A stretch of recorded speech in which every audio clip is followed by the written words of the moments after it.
GTA తలపెట్టినటువంటి ఈ యొక్క కార్యక్రమ కార్యనిర్వాహకులకు, వేదికను అలంకరించినటువంటి మనందరి ప్రియతమ నాయకుడు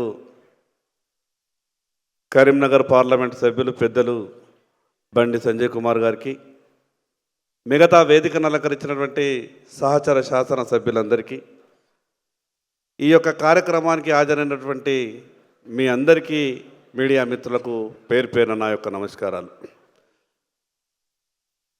ఈ యొక్క కార్యక్రమంలో చాలా గొప్పగా కష్టపడ్డటువంటి వ్యక్తుల గురించి ఆ స్క్రీన్ మీద చూపిస్తున్నప్పుడల్లా 30 సంవత్సరాల నుండి మేము కూడా ఏ రకంగా కష్టపడ్డామో కొంత మాది మేము ఒకసారి నెమరేసుకునేటటువంటి అవకాశం వచ్చింది.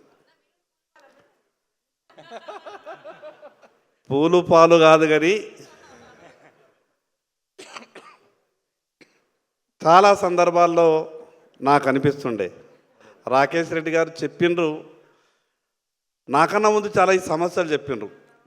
ఎవరైనా ఎన్ఆర్ఐలు కనిపిస్తే నా జిల్లా బాధ చెప్తా, నా ఊళ్ళో బాధ చెప్తా, వాళ్ళకి ఏమన్నా తోచిన సాయం చేస్తారని అనేక సందర్భాల్లో నాకు ఒక ఆలోచన వస్తుండే.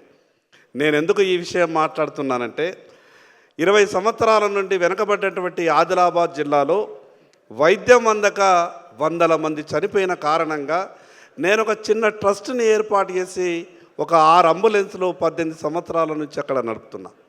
కానీ ఆ యొక్క అంబులెన్స్ల కెపాసిటీ సరిపోతలేదు. రోజుకు ఒక 30 నుంచి 40 మంది వస్తుండే.